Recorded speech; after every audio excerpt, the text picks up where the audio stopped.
Friends, ఇయ్యాల మనం the bay town అవుట్లాస్ దీని మీనింగ్ నాకు అస్సలు తెలియదు కాబట్టి సోది లేకుండా సినిమాలోకి వెళ్ళిపోదాం. మూవీ స్టార్ట్ అవగానే మనం అలాబామాలోకి వెళ్తాం. భయపడకండి, అది అమెరికాలో ఒక ప్లేస్. ఇప్పుడు ఈ అలాబామాలోకి కారు వేసుకుని ముగ్గురు అన్నదమ్ములు వస్తారు.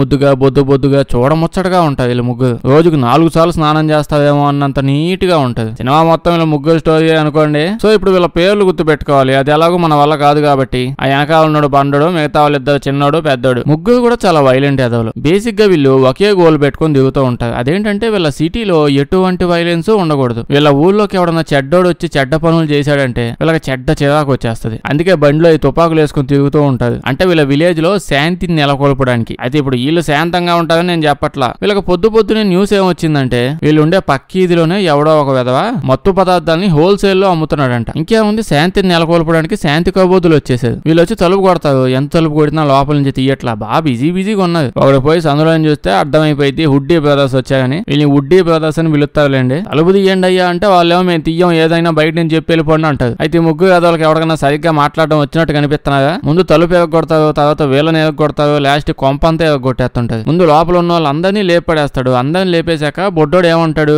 ఒరే పెద్దోడా, వీళ్ళతో మనం మన సిటీ లోపలికి వచ్చిన చిట్ట చివరి డ్రగ్ డీలర్ మత్తు పదార్థాలు అమ్మే వాళ్ళని లేపేశాము అని అంటాడు. దానికి పెద్దోడేమో వీడు కూడా బాగా చెక్ చేసి, ఒరే చిన్నోడా మనం రాంగ్ అడ్రస్ కి వచ్చాము అని అంటాడు. వాడు ఇక్కడ కాదంట, పక్కీదిలో ఉంటాడంట. పాపం వీళ్ళు హోల్సేల్ లో అమ్ముకునే బ్యాచ్ కాదు, బ్లాక్ లో కొనుక్కొని వాడుకుంటున్న బ్యాచ్. వీళ్ళని లేపేశారు. అంత అద్భుతమైన శాంతి సేవను చేస్తూ ఉంటారు వీళ్ళు. కట్ చేస్తే సాయంత్రానికి మొత్తం పోలీసులు, బెటాలియన్, ఫెడరల్, ఎఫ్బిఐలు అంతా ఇలా బ్యాచ్లు అంతా వచ్చేస్తుంటాయి. ఇక్కడ ఉన్న ఈ ఊళ్ళో పోలీసు అందరికి ఈ పెద్ద ఆయన. అప్పుడు హెడ్ కానిస్టేబుల్ వచ్చి పెద్ద పోలీస్ ఆయనతో ఏమంటాడంటే, అండే చూస్తుండేది చాలా పెద్ద కేసులా ఉంది, కేసు మొత్తం నేనే డీల్ చేస్తా. దానికి పెద్ద ఆయన ఏమో, పెద్ద కేసులా ఉందా, ఇద్దరు గ్యాంగుల్లో ఉన్న వాళ్ళు కొట్టుకొని చచ్చిపోయారు, చూస్తుంటే 2 గ్యాంగులలో చచ్చిపోయి అంటున్నా. ఇప్పుడు మనం కేసు తీసుకొని ఏం చేస్తాం? సో కేసు క్లోజ్ చేసేయి. గ్యాంగుల మధ్యలో మనం ఎప్పుడు అడుగు పెట్టకూడదు. వాళ్ళ కాళ్ళ ఎదలు కొట్టుకొని చచ్చిపోతూ ఉంటారు, మనకు కూడా పని పెట్టదు. కేసు ఏం లేదు, అడావిడి చేయకుండా అన్ని సర్దుకొని వెళ్ళిపోండి అందదని చెప్పి అంటాడు. హెడ్ కానిస్టేబుల్ షాక్ అయిపోయి, ఏంటి వాళ్ళ ఇంట్లో ఏదో బర్డ్ ఫ్లూ వచ్చి కోళ్ళు చచ్చిపోయాయి అన్నట్టు అట్ట ఏం లేదని వెళ్ళిపోతాయింది, చూస్తుంటే నిజంగా గ్యాంగ్ వాళ్ళు లేదు, ఇక్కడ ఏదో జరిగింది, నాకు 2 రోజులు టైం ఇచ్చారంటే నేను మొత్తం ఇన్వెస్టిగేషన్ చేసి కేసు డీటెయిల్స్ అన్ని మీ ముందు పెడతా అంటాడు. పెద్ద ఆయనేమో,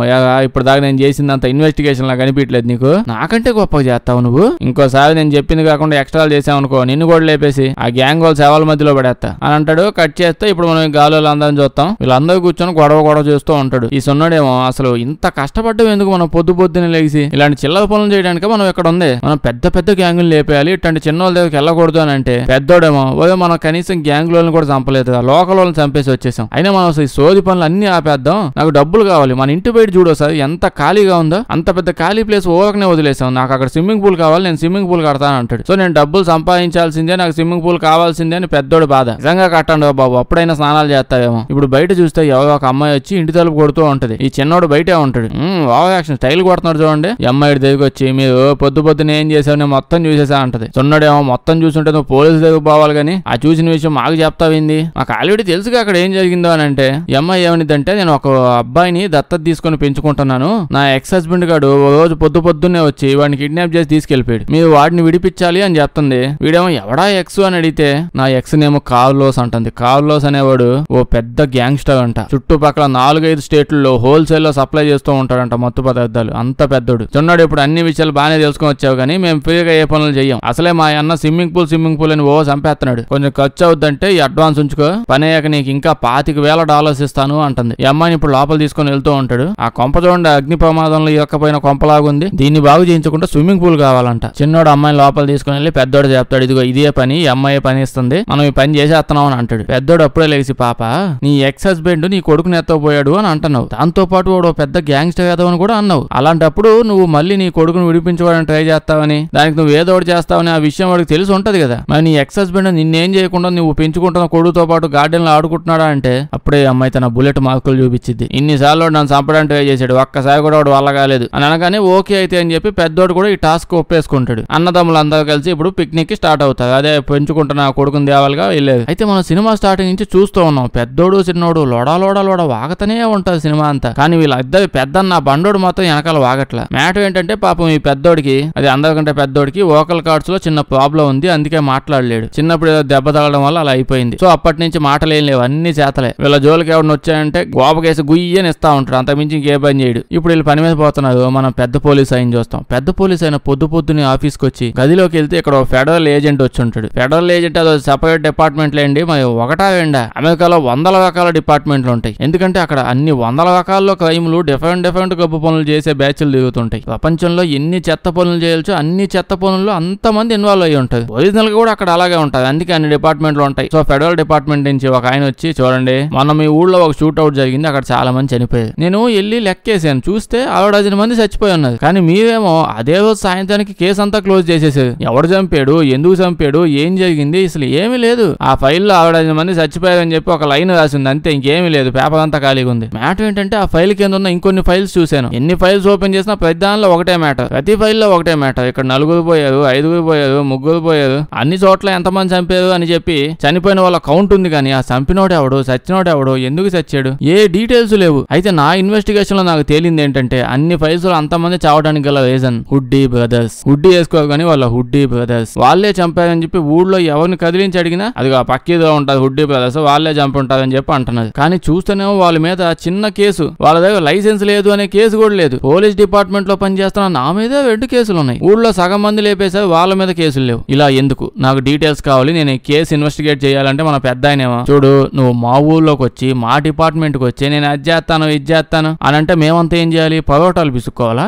ఇక్కడ ఏం చేయాలన్నా అది నేనే చెయ్యాలి. బేసిక్ గా నేను ఏం చేయను కాబట్టి ఎవడు ఏం చేయకూడదు. నువ్వు ఇక్కడి నుంచి వెళ్ళిపోయావు అనుకో, మేము ఆ పనులు ఎవరు ఏం చేయకుండా ఉండే పని చేసుకుంటూ ఉంటాం. అయినా నాకు ఫెడరల్ ఏజెంట్లు అంటే చెడ్డ చిరాకు. చాలా బయటకు పోయంటే ఇంకడికి అర్థం అయిపోయింది ఇక్కడ ఎవరు హెల్ప్ చేయదని. సో అన్ని వీడియో సొంతగా చేసుకోవడం మొదలు పెడతాడు. ఇంకో పక్క వీళ్ళని చూస్తే పెద్దోడు చిన్నోడు వీళ్ళిద్దరు ఎందుకు తిడుతున్నాడు, ఎవరిని తిడుతున్నాడు కూడా తెలియదు, తిట్టుకుంటానే ఉంటారు వీళ్ళు. పెద్దోడేమో మనం ఒకడిని ఎత్తకపోవడానికి వచ్చాము, వాడి పేరు తెలియదు, అడ్రస్ తెలియదు, వాడు మొహం ఎలా ఉంటుందో తెలియదు, అసలు ఏమీ తెలియదు. అమ్మాయి దగ్గర అడ్వాన్స్ తీసుకుని వచ్చేసాం కానీ డీటెయిల్స్ ఏం అడగలేదు ఏంది అని అంటే చిన్నోడేమో తెలివైనలాగా చాలా క్వశ్చన్లు అడిగే ఒక అమ్మాయిని, మీ హస్బెండ్ నేను చంపడానికి రావాలి కదా, ఎందుకు రాలేదు, ఈ పనికి మనసు ఎందుకు అడిగా, అడగాల్సింది అడగకుండా ఇప్పుడు నన్ను అడిగితే నాకేం తెలుస్తుంది, నాకు ఏం తెలియదు అంటాడు. అంతే దాదంతా ఇట్లా వాగతనే ఉంటారు. నాకు తెలుసా వెనకాల ఆ పెద్దన్నయ్య చెవులు ఎప్పుడో పోయి ఉంటాయి ఇలా దెబ్బకి. ఆ పండుగ అని కూడా చెప్పలేడు.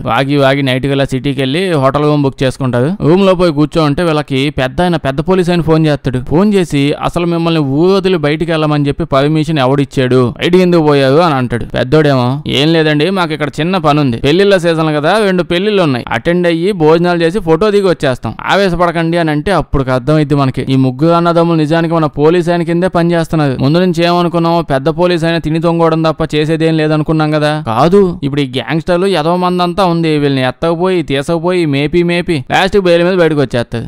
దీని బదులు వాళ్ళందరిని లేపేస్తే దరిద్రం వదిలిపోయిద్దని ఈ ముగ్గురు అన్నదమ్ములు పెంచి పోషిస్తా ఉన్నాడు ఈయన. బేసిక్ గా చాలా రెస్పాన్సిబుల్ పోలీస్ ఆయన. వీళ్ళని అర్జెంట్ గా ఇక్కడికి వచ్చేయండి అంటే పెద్దోడేమో చూడండి చెప్పాను కదా 2 పెళ్లిళ్ళు, ఆ పెళ్లి మండపం వెనకాలే ఒక చిన్న పని. సో ప్రశాంతంగా పోయి మా శాంతం గురించి తెలుసుగా అంతే శాంతంగా పోయి అంతే శాంతంగా వచ్చేస్తాం, మీకు చెడ్డని ఏం తీసుకొని రావు అంటే తొందరగా వచ్చి సావండి అని ఫోన్ పెట్టేస్తాడు. ఇప్పుడు పెద్దోడు 2 అన్నదమ్ములతో చెప్తాడు, చూడండి మనం పోలీస్ ఆయనకు మాట ఇచ్చాం, ఈసారి పని మనం శాంతంగా చెయ్యాలి, శాంతం అంటే ఏంటో చూపించాలి అని అంటే చిన్నోడు ప్రశాంతం అలా అంటే ఇంకా కట్ చేస్తే ఈ ముగ్గురు కలిసి కాలు వేసుకుని ఆ కాలు లోసగడల్లా వాడి కొంప మొత్తం పగల కొట్టుకుంటూ లోపల దూరిపోతా ఉంటది. చాలా శాంతంగా వచ్చి మిషన్ గన్లు తుపాకులతో దమదమదమ పేల్చేస్తుంటది. అసలు వాడు పని మనిషా, ఇంట్లో పని చేయడానికి వచ్చాడా, వంట కోసం వచ్చాడా, గ్యాంగ్స్టర్ మెంబర్, అసలు కరెక్ట్ అడ్రస్ కే వచ్చాడా ఏమీ తెలియదు. గూగుల్ మ్యాప్స్ లొకేషన్ పెట్టుకుని డైరెక్ట్ గా వచ్చి గుద్దుపడేసి తుపాకులతో లేపేస్తా ఉంటది. సర్లేండి ఈసారి కరెక్ట్ అడ్రస్ కే వచ్చారు. వీళ్ళు పేల్చిన పేలుడికి ఆ తుపాకుల దెబ్బకి పేలి ఆ కాలు అసలు మెంబర్కి అసలు ఎవడు కాలుతున్నాడు ఎందుకు కాలుతున్నాడు ఏమీ తెలియదు. తెలిసే లోపే వీళ్ళు పేల్చిన దెబ్బకి వీళ్ళ కొంప పైన సీలింగ్ కూడా పగిలిపోయి కింద పడిపోద్ది. ఆ సీలింగ్ ఇప్పుడు వెళ్ళిపోయి ఆ కావులోస్ గాడు పెద్ద డాన్ నిల్లా వాడు దాని కింద పడిపోతాడు, ఆ సీలింగ్ కింద. అంటే సాయంత్రం దాకా గల్దిగి పడి ఉంటాడు. చిన్నోడు ఇప్పుడు రూమ్ లో పోయి ఎదుగుతా ఉంటే ఇంకా అబ్బాయి దొరుకుతాడు. అబ్బాయికి కాళ్ళు చేతులు పని చేయవు, దాని వల్ల వీల్ చైర్ లో కూర్చో ఉంటాడు. ఇంకా ముగ్గురు కలిసి అబ్బాయిని తీసుకుని వెళ్ళిపోతాడు. ఈ ఎదవ మీద చెప్పానుగా మధ్యాహ్నం సీలింగ్ పడితే సాయంత్రానికి లెగుతాడు. అప్పుడే బాడీ గార్డ్ వచ్చి మొహం మీద నీళ్లు కొట్టు లేపుతాడు లేండి. లెగిశాక చెక్ చేస్తే అర్థం అయిపోయింది ఆ పిల్లోని తీసుకుని వెళ్ళిపోయాడని చెప్పి. అయితే ఈడు వచ్చాడు కదా ఈ బాయ్ ఫ్రెండ్ బాడీ గార్డు వీడితో అంటాడు, నాకు తెలుసు ఎవరు చేశారు, ఖచ్చితంగా నా ఎక్స్ గర్ల్ ఫ్రెండ్ అదే ఎక్స్ వైఫ్ అదే చేసి ఉంటది. బాడీ గార్డు నీకు ఒక్క పని ఇచ్చాను, నువ్వు పోయి నా ఎక్స్ వైఫ్ ఎక్కడ ఉందో కనిపెట్టి లేపేమన్నాను. నువ్వేమో బావొచ్చిలో బిర్యానీ తిని ఆ బల్ల కింద పడుకొని ఇప్పుడు వచ్చావు. ఇప్పటికి 3 సార్లు చెప్పావు నువ్వు నేను ఆ అమ్మాయిని చంపేశానని. అదేమో 3 సార్లు బతికిపోయింది. నాకు అన్యాయం చేస్తోంది నేను వదిలిపెట్టని నీకు తెలుసు కదా అంటే అప్పుడే బాడీ గార్డు సరే ఇప్పుడు ఏం చేయమంటారు, ఆ సోఫాలో కూర్చోమంటారు, ఇంకో అరగంట ఎట్నే స్పీచ్ ఏమైనా ఇస్తారా, నేను డీటెయిల్స్ ఏమైనా చెప్తారు. ఇంకా ఓ పక్క వాళ్ళు పిల్లోడిని ఎత్తుకొని వెళ్ళిపోతే వాడిని పట్టుకోకుండా నాకు సొల్లు వాగుతా ఉన్నది, సర్లేండి నన్ను ఎట్ట చంపాలని తర్వాత మీకు డీటెయిల్ గా ప్లాన్ కూడా వేసేస్తాను, ముందు ఆ పిల్లని పట్టుకుందాం అని అంటాడు. ఇప్పుడు ఈ ముగ్గురు అన్నదమ్ములను చూస్తాం. ఈ అబ్బాయిని తీసుకుని వెళ్తూ ఉన్నారు, ఇటుతో మాట్లాడుతుంటే ఇటు మాట్లాడట్లా సరిగ్గా, అంటే పూర్తిగా మాట్లాడలేకపోతున్నాడు బాబు. ఇప్పుడైతే రెస్టారెంట్ కి ఎత్తబోతాడు. బేసిక్ గా వీళ్ళ అన్నయ్య కూడా మాట్లాడలేడు కదా, అందుకే ఇతను ఏమైనా చెప్పాలంటే ఓ మిషన్ ఉంటది, దాని మీద టైప్ చేస్తే సరిపోయింది. దాన్ని యూజ్ చేస్తే ఇప్పుడు ఈ అబ్బాయితో కూడా ఇంకెళ్ళు మాట్లాడుతూ ఉంటది. సో మాట్లాడుకుంటూ మస్తీ చేస్తూ పిల్లోడిని నవ్విస్తూ ఎంజాయ్మెంట్ చేస్తూ ఉంటారు. అప్పుడే మనం రోడ్డు బయట చూస్తే చాలా మంది అమ్మాయిలంతా లేడీ గ్యాంగ్స్టర్స్ అంట. ఒక్కొక్క గ్యాంగ్స్టర్ చూస్తుంటే అసలు అంటే గ్యాంగ్స్టర్ అమ్మాయిలు అంటే అందంగా ఉండకూడదు, ఏంది సూపర్ గా ఉంటది. ముగ్గురు అన్నదమ్ములు రెస్టారెంట్ లో ఉన్నారనగా ఇప్పుడు ఈ లేడీ గ్యాంగ్స్టర్స్ అంతా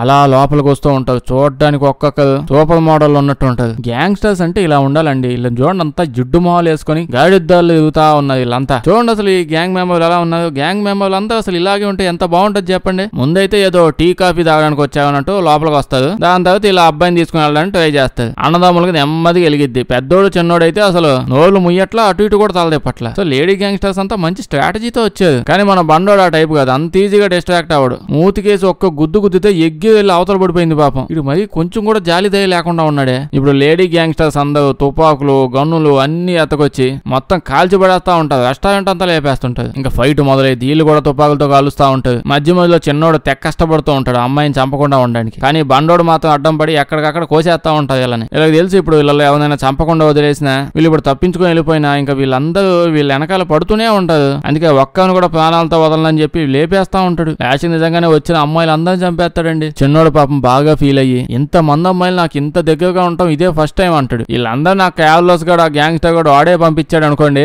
మంచి మంచి గ్రూపులు మెయింటైన్ చేస్తున్నాడండి ఆ కావలోస్ గడు. ఎవడో వాడు పంపించే రౌడీలందరూ ఇలాగే ఉంటే ఎంత బాగుండో. అయితే ఈ హోటల్ ఓనర్ ఉన్నాడే మొత్తం పేల్చి పడేసాగా పాపం. ఇది ఆ రెస్టారెంట్ ఓనర్ చూసేసాడు వీళ్ళు ముగ్గురిని. పోలీసులు ఫోన్ చేసి విషయం చెప్తాడు. వాళ్ళు వచ్చి వీటితో డీటెయిల్స్ తీసుకుని స్కెచ్ గీస్తారు వీళ్ళ ముగ్గురిది. వీళ్ళ ముగ్గురు ఎలాగే ఉంటారో ఇంకా డీటెయిల్ గీసేస్తే ఇంకా వీళ్ళ మొహాలన్నీ న్యూస్ పేపర్లు టీవీ ఛానళ్లు ప్రతి చోట వీళ్ళ మొహాలే ఉంటాయి. వీళ్ళు ఎక్కడ కనిపించినా పట్టేసుకోండి అని చెప్పి అంటారు. పాపం పెద్ద పోలీస్ ఆయన చూసి షాక్ అయిపోతారు. ఈ యాదవులు పెళ్లికి పోయి భోజనాలు చేసి వస్తారని చెప్పి ఫోటోలు కూడా దిగినట్టున్నది అని కోపడుతూ ఉంటాడు. ఇంకేముంది ఫెడరల్ ఏజెంట్ డైరెక్ట్ గా ఇతని దగ్గరికి వెళ్ళిపోయి చూడండి పెద్ద పోలీస్ ఆయన మొత్తం ప్రూఫ్ల తో పాటు వచ్చా, ఇంతకు మించి ఇంక ఏ రీజన్ అవసరం లేదనుకుంటా కదా, వాళ్ళ మీద అరెస్ట్ వారెంట్ అదేదో ఇచ్చేస్తే నేను పోయి వాళ్ళని ఎత్తుకొని వస్తాను అని అంటే దానికి ఇతను నేను ఇవ్వను అంటాడు. వీడు షాక్ అయిపోయి అసలు ఒరే ప్రూఫ్లతో పాటు అన్ని డీటెయిల్ తీసుకొని వచ్చాను, ఏంది ఎట్టున్నావు నువ్వు, ఓకే అట్లీస్ట్ ఆ పేపర్ మీద వారెంట్ అన్నా ఇవ్వు, నాకు వాళ్ళ ఇంట్లోకి పోయినా ఏదైనా చెక్ చేసి వస్తాను అని అంటే ఇతనేమో లేదు నేను అది కూడా ఇవ్వను అంటాడు. వీడు నీకు దండం పెడతాను రా, ఊళ్ళో అక్కడ ఫ్యామిలీ మొత్తం వెయిటింగ్ రా, 4 రోజుల్లో నా పెళ్లి ఉంది రా, తర్వాత ముహూర్తాలు కూడా లేవంట, ఈ కేసు క్లోజ్ చేసి వెళ్ళిపోతాను అని అంటే ఏం చెప్తానంటే ఆ ముగ్గురు అన్నదమ్ములు ఉన్నారు కదా వాళ్ళ కొంపంతా పేలిపోయిందంట, ఎవడో సిలిండర్ పెట్టి లేపేశాడు, ఇంకా నువ్వు అక్కడ పోయి ఎతికినా ఏం ఉండవులే అని అంటాడు. ఫెడరల్ ఏజెంట్ కి ఒళ్ళు మండిపోద్ది. సైలెంట్ గా మాట్లాడుతున్నాను కదా అని చెప్పి నన్ను అమూల్ బాయ్ అనుకుంటున్నావా, ఇప్పుడు చూడు వాళ్ళ ముగ్గురు వెనకాల ఎంత మంది ఉన్నా, పొలిటీషియన్లు ఉన్నా, ప్రెసిడెంట్ ఉన్నా, వాళ్ళని ఇప్పుడు అరెస్ట్ చేసి నేను జైల్లో పడేసే పెళ్లికి పోతా, లేకపోతే నేను పెళ్లి కూడా చేసుకోను అంటాడు. పెద్ద పోటుగాడు వచ్చాడు అంతలావున ఆ కావలోస్ గాడు, వాడు ఊరితో పాటు చుట్టుపక్కల ఊర్లో కూడా ఏదో గ్యాంగ్లన్నీ మెయింటైన్ చేస్తే అంతమంది లేపేస్తూ దిగుతున్నాడు. అంత ఊపు ఉంటే ముందు పోయి వాడిని కదా పట్టుకోవాల్సిందే, ఆడిని వదిలేసి వీళ్ళు వెనకాల పడుతున్నాడు. సైలెంట్ వీడికి ఇచ్చింది ఈ కేసేనేమో. ఇప్పుడైతే వీళ్ళు ముగ్గురు చూస్తే ఒక గ్యాస్ స్టేషన్ దగ్గర ఆగుంటారు. వీడిని ఎత్తకపోయి మన చిన్నోడు షాప్ లో అన్ని తిప్పుతూ అన్ని చూపిస్తూ బాగా మాట్లాడుతూ బాగా క్లోజ్ అయిపోతూ ఉంటాడు. షాప్ లో ఎప్పుడు వస్తువులు కొనుక్కొనే పోవాలి, కొట్టేసి మాత్రం పోకూడదు, ఈ విషయం నాకు చిన్నప్పుడు ఎవడు చెప్పలేదు, నువ్వు మాత్రం గుర్తు పెట్టుకోని అంటాడు. పాపం బాగా ఎమోషనల్ అయిపోతాడు. పెద్దోడైతే డీల్ ఇచ్చింది ఈ అమ్మాయి కదా, ఈ అమ్మాయి ఫోన్ చేస్తాడు. ఫోన్ చేశాక అమ్మాయి ఏమనిద్దంటే కాల్లో ఆ గ్యాంగ్స్టర్ గాడు ఇంకా బతికే ఉన్నాడా అని అడిగితే ఆ బతికే ఉన్నాడని చెప్తాడు. ఈ అమ్మాయి అదేంటి వాడిని చంపకుండా వచ్చావా, మెంటల్ ఏమైనా వచ్చిందా మీకు, వాడు ఇంకా మిమ్మల్ని జీవితంలో వదిలిపెట్టడు అని అంటే మానోడేమో ఓసై తిక్కదా, ఆ విషయం మాకు ముందే చెప్పాలి కదా, అట్లీస్ట్ వెళ్ళేటప్పుడు ఆ విషయం చెప్పుంటే సరిపోయింది, నువ్వు చెప్పింది ఏంది 25,000 ఇస్తాను ఎవరినో ఎత్తుకు రావాలో అన్నావు, ఆ సొల్లు అప్పుడు చెప్పకుండా ఇప్పుడు చెప్తావు ఏంది, ఇలా కొన్న అత్తానికి ఎట్నే అయింది మరి. సర్లేండి వీడు ఏమంటా అంటే ఈ సొల్లు కాదు కానీ ఆ పిల్లోడు ఎవడు, వాడి కోసం ఎంత వైలెన్స్ ఎందుకు జరుగుతుంది, నాకు ఒరిజినల్ మ్యాటర్ చెప్పంటే అప్పుడు చెప్పింది పాప. మ్యాటర్ ఏంటంటే ఆ పిల్లోడు ఉన్నాడు కదా, ఆ పిల్లోడు ఈ అమ్మాయి కొడుకు ఎలాగో కాదు వాళ్ళ అమ్మా నాన్న కొడుకే, అంటే వాళ్ళ అమ్మ నాన్న బాగా కోటీశ్వరులు, కొన్ని 100 కోట్లు సంపాదించి పెట్టుంచారంట. ఆ 100 కోట్ల కోసం ఈ కావలోస్ గడు ఏం చేశాడు, పొయ్యి వాళ్ళ అమ్మా నాన్న ఇద్దరిని చంపేసి ఉన్నాడు. వాళ్ళ అమ్మా నాన్న చంపేశాక ఇంకా ఆస్తంతా కొట్టేసే టైంకి వాడికి ఏం తెలిసింది, ఆస్తంతా వాళ్ళ పేరు మీద లేదు, ఇలా కొడుకు పేరు మీద ఉంది. ఆ పిల్లోడి యొక్క లీగల్ గార్డియన్ ఎవరైతే అయ్యి ఉంటారో వాళ్ళకి ఈ ఆస్తంతా ఇంకా అనుభవించవచ్చు, ఏదైనా చేసుకోవచ్చు. ఇంకా పిల్లోడికి 18 ఏళ్ల ఏజ్ వచ్చాక ఆస్తిని ఆడికి నచ్చినట్టు ఆ పిల్లోడి నచ్చు ఎవరికైనా ఇచ్చేయచ్చు, ఎవరి పేరు మీద రాసేయచ్చు వాడు. అదిదా మ్యాటర్. అయితే ఈ విషయం పోలీసులు కోర్టు కేసు అసలు ఎవ్వరికీ తెలియదు. ఆ దరిద్రుడు నన్ను పెళ్లి చేసుకున్న తర్వాత ఫస్ట్ నైట్ రోజు తాగి బెడ్ మీద పడి మొత్తం మ్యాటర్ అంతా చెప్పేశాడు నాకు. ఇంకొన్ని నెలల్లో ఆ పిల్లోడికి 18 ఏళ్ళు రాబోతున్నాయి. సో ఆ దరిద్రుడు ఆస్తి కోసం ఏమైనా చేస్తాడు. సో ఆ పిల్లోడితో పాటు మిమ్మల్ని మీరు కూడా కాపాడుకోండి, జాగ్రత్తగా ఉండండి అని చెప్పి చెప్పి ఫోన్ పెట్టేస్తుంది. ఇప్పుడు ఆ పెద్ద ఫోన్ చేస్తే ఆయనేమో ఎక్కడున్నాదో అని అడుగుతాడు. వీళ్ళేమో గంటలో అలబామాకి వచ్చేస్తాం, డైరెక్ట్ మీ ఇంటికి వచ్చి అన్ని విషయాలు మాట్లాడతా అంటే ఈయనేమో మూతి పగల కొడతా. ఇలియానా లేదు, అలాబామా లేదు, సిటీ చుట్టూ పగల కూడా ఎక్కడా కనిపించకూడదు, మీరు గాని కనిపిస్తే నేనే అరెస్ట్ చేసే ఛాన్స్ కూడా ఉంది. ఆ ఏజెంట్ గాడు హచ్చి కుక్కలు దిగుతున్నాడు మీ వెనకాలే అని అనగానే బండి వేసుకుని ఎటుపోతున్నా కూడా తెలియకపోతుంటాడు. చిన్నోడేమో మళ్ళీ మొదలు పెడతాడు, లోడా వాగుతూనే ఉంటాడు. ఆ కారు ఎక్కితే చాలు బయట ఉన్నా అంతే అనుకోండి. పెద్దోడికి ఒళ్ళు మండిపోయి బండి సడన్ గా ఆపేస్తాడు. చిన్నోడు అడుగుతాడు, ఏమయ్యా ఎందుకు ఇంతలా పిచ్చోళ్ళు అయిపోతున్నావు, ఎప్పుడు మాట్లాడేదే కదా, సడన్ గా టెన్షన్ పడుతున్నావు ఏంటంటే చెప్తాడు, మనం ఇంకా అలాబామాకి వెళ్ళలేము, మనం పొలంలో పడి దిగడం ఇప్పటి నుంచి అని జరిగిన విషయం మొత్తం చెప్తాడు. ఇంకెంత మించి మనం ఏం చేయలేము, ఆ పిల్లోని తీసుకుని వెళ్ళి మళ్ళీ ఆ దరిద్రుడికి అప్పగించేద్దాం, అట్లీస్ట్ అప్పటికైనా వాడు మన వెంట పడ్డం ఆగుతాడు, ఏదో ఒక డాబాలో ఆగి అక్కడైనా చపాతీలు పిసుకుంటూ బతుకుదాం, కనీసం ఊరిపోతే మనల్ని అరెస్ట్ చేసేస్తాను అంటాడు. చిన్నోడేమో ఛాన్సే లేదు, నో మీన్స్ నో, పాపం అబ్బాయి నా కావులోసి గడు ఏదైనా చేయొచ్చు ఆస్తి కోసం, అలా అవడం నాకు ఇష్టం లేదంటే పెద్దోడేమో వాడికి ఏమైద్దో నాకు సంబంధం లేదు, మనకు మాత్రం మన ఫ్యామిలీ మన ముగ్గురికి మాత్రం ఏం అవ్వకూడదు, ముందు నేను నా ఫ్యామిలీని కాపాడుకోవాలి, అయినా అసలు ఆ పిల్లోడి కోసం అంత రిస్క్ ఎందుకు తీసుకోవాలంటున్నావు అని అంటే అప్పుడు చెప్తాడు, వీళ్ళకి సేమ్ అలాగే ఇంకో తమ్ముడు కూడా ఉండాలంట, వీళ్ళు ముగ్గురు కాదు నలుగురు అన్నదమ్ములు మొత్తం, అంటే ఓ చిన్న తమ్ముడు కూడా ఉండాలంట. ఆ అబ్బాయి కూడా చిన్నప్పుడు ఇలాగే కాళ్ళు చేతులు పని చేసేవి కాదు, ఇలా పనికి మళ్ళీ బాబు ఏం చేసాడు, ఆ చిన్న పిల్లోని తెగ్గొట్టేవాడంట, ఒకరోజు కొట్టి లాస్ట్ కి చంపేసాడు, వాడు చచ్చిపోయాడంట. అదే వీళ్ళ చిన్న తమ్ముడు. అదండి సంగతి. బేసిక్ గా ఇలాంటి బ్యాచ్ అసలు ఇలా ఎందుకు ఫామ్ అవుతారు, ఎందుకు ఇలా అవుతారు, ఆల్మోస్ట్ అలాంటి ఎదవలు ఉండడం వల్ల వీళ్ళు ఇలా తయారవుతారు. చిన్నప్పటి నుంచి వినేవాడిని, అమెరికాలో పిల్లలు వాళ్ళ పేరెంట్స్ మీద కేసులు వేయొచ్చు, తిట్టినా కొట్టినా కేసు వేసేస్తారు, ఇలాంటిది విని ఏంటి అసలు ఈ కామెడీ అని అనుకునేవాడిని. కానీ ఇది ఒరిజినల్. అక్కడ చాలా మంది చాలా వరస్ట్ పేరెంట్స్ ఉంటారు, అంటే ఫ్రీడమ్ బాగా హెవీగా ఉంటది కదా, అందుకే అలా తయారైపోతుంది. ఇప్పటికి కూడా కొన్ని వందల కేసులు అలా అక్కడ నడుస్తూనే ఉంటాయి, ఫ్రీడమ్ వల్ల ఫామ్ అయిన సైకోలు. ఏదైతేనే వీళ్ళ ముగ్గురు అన్నదమ్ములకి ఇంకా వాళ్ళ చిన్నప్పుడు చిన్న తమ్ముడు గుర్తొచ్చేస్తాడు, అంతా ఎమోషనల్ అయిపోయి కన్విన్స్ అయిపోతారు. దీని తర్వాత మనం ఒక బ్యాచ్ చూస్తాం. ఇందాక ఒక అందమైన లేడీ గ్యాంగ్స్టర్ బ్యాచ్ వచ్చిందిగా, ఇప్పుడు పనికిమాల బ్యాచ్ ఒకటి వచ్చింది. సేమ్ పనికిమాల బట్టలు వేసుకుని అసలు బట్టలు కూడా వేసుకోలేదేమో వీళ్ళు. ఈ మాట నేను ఇందాక అమ్మాయిలు చూసినప్పుడు అనలేదే, రేసిజం ఏమైనా చూపిస్తున్నాను నేను, జెండర్ ఈక్వాలిటీ తగ్గిపోయింది నాలో.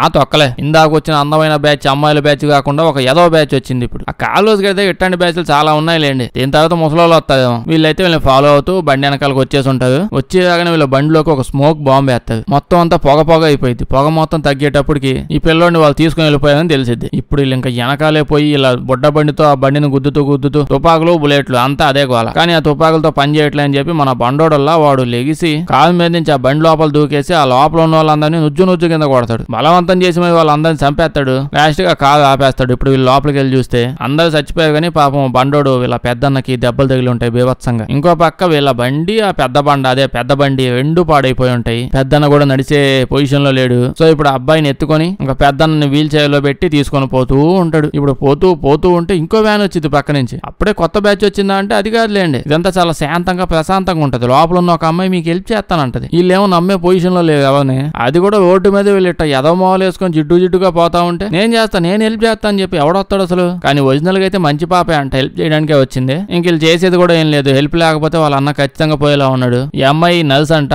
ట్రీట్మెంట్ చేస్తూ ఉంటది. ఇంకో పక్క మనం ఏజెంట్ చూస్తే ఆయన ఫైల్స్ ఎతుకుతూ ఉంటే అక్కడ ఒక ఫోటో కనిపించింది. ఏముంది, పెద్ద ఆయన ఉన్నాడు కదా, చాలా సంవత్సరాల క్రితం ముగ్గురు పిల్లల్ని, ఆ పిల్లలు నాన్న చనిపోయిన తర్వాత వీళ్ళని రెస్క్యూ చేశాడంట. ఇంకీడికి అర్థం అయిపోయింది. వెంటనే పెద్ద పోలీస్ ఆయన దగ్గర పోయి, పోలీసు నాకు మ్యాటర్ మొత్తం అర్థమైంది, ఫైనాన్స్ కి సంబంధించిన ఫైల్స్ చూస్తే అందులో కూడా చాలా డబ్బులు మిస్ అయ్యాయి, మీరు ఆ డబ్బులన్నీ యూజ్ చేసి ఆ యాదవులందరినీ మేపుతున్నారన్న విషయం నాకు తెలుస్తుంది. ఇప్పుడు మీకు ఒక ఛాన్స్ ఇస్తున్నాను, వాళ్ళ మీద ఉన్న కేసు డీటెయిల్స్ అని నాకు ఇస్తే నేను పోయి అరెస్ట్ చేసేస్తాను వాళ్ళని. లేదనుకోండి ఇవన్నీ యూజ్ చేసి మిమ్మల్ని కూడా వాళ్ళతో పాటు జైల్లో పడేయాల్సి వస్తుంది. అసలే మీకు పిల్లలు ఉన్నారు, వాళ్ళ స్కూలు కాలేజీ బయట రేట్లు ఎట్టున్నాయి అనుకుంటున్నారు, స్కూల్లో కూడా జాయిన్ చేయించలేము అంత ఉన్నాయి, అనవసరంగా ఇవన్నీ వద్దు, డిసైడ్ చేసుకోండి ఏదో ఒకటి అని వెళ్ళిపోతాడు. దీని తర్వాత వీళ్ళు ముగ్గురు చూస్తే నర్సు పాప వీళ్ళకి హెల్ప్ చేసి వాళ్ళకి ఎక్కడ కావాలో డ్రాప్ చేయమంటే అక్కడ డ్రాప్ చేసేసిద్దిలేండి. అంటే వీళ్ళ సీక్రెట్ అడ్డా ఏదో ఒకటి ఉందంట, అక్కడ తీసుకొని పోతారు. సడన్ గా వచ్చి హెల్ప్ చేసి వెళ్ళిపోయింది. అసలు ఎవరు మనకెందుకులేండి. ఇప్పుడైతే ఇప్పుడు అమ్మాయి డీల్ ఇచ్చిల్లా ఇన్ని తీసుకొని రమ్మని చెప్పింది. అమ్మాయి ఫోన్ చేస్తారు, ఫోన్ చేసి వెంటనే ఎక్కడ కదా అని చెప్పి లొకేషన్ కూడా పెడతారు. అంటే ఈ బాబుని తీసుకుని వెళ్ళిపోయింది. వీళ్ళిద్దరు ఎక్కడో పోయి బతుకుతారు. ఇంకా మన